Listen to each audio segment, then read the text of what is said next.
पुणी उत्तर ओडिशा रे लगाण वर्षा जनजीवन अस्तव्यस्त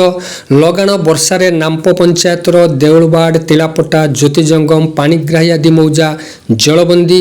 विशेषकर देउलबाड़ ज्योतिजंगम और तिलापटा मौजार आदिवासी साई वर्तमान पानी घेर प्राय 50 रु अधिक घर पानी घेर रही लोकों घरे पानी पशि जाइछि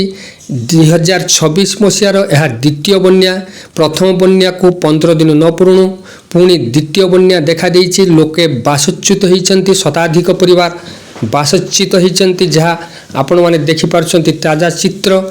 दर्शक बंधु ये चित्र होछि नाम्प पंचायतर नाभरिया साई संपूर्ण जलबंदी लोकों घरे आंठुर ऊर्ध्व पानी पशि जाइछि सेहिपरि चाष जमी रे वर्षा पानी लहड़ी मारुछि हजार हजार हेक्टर चाष जमी बुड़ी रही जहाँ चाषींकर भात हांडी को धुई देइछि कहले अत्युक्ति हेब नाही। दर्शक बंधु ये चित्र होछि से चित्र नाम्प पंचायतर चित्र आदिवासी साई समेत नाभरिया आदिवासी साई समेत विद्यालय हता आश्रम गली सबकिछि बुड़ी जाइछि एवं नाभरिया पदा उपर एबे मध्य आंठुर ऊर्ध्वे पानी प्रवाहित होउछि जहाँ फल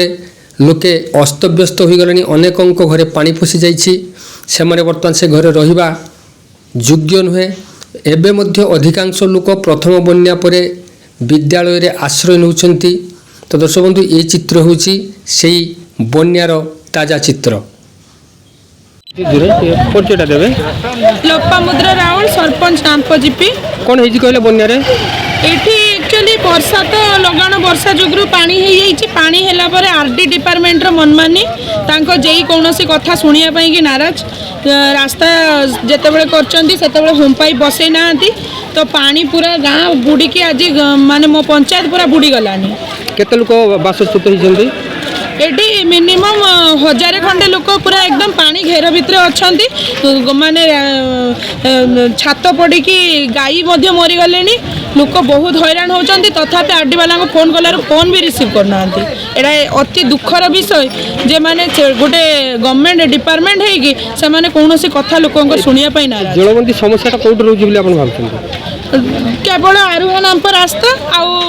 अलालपुर नाम्प जोटार आरडी रोड सेटा जमालपुर नाम्प रास्ता कौन समस्या अच्छी सबू आरडी रोड गुड़ाक होम पाइप ठीक भाव में पकाऊ ना मनमानी कम कर खामखियाली भाव में कम कर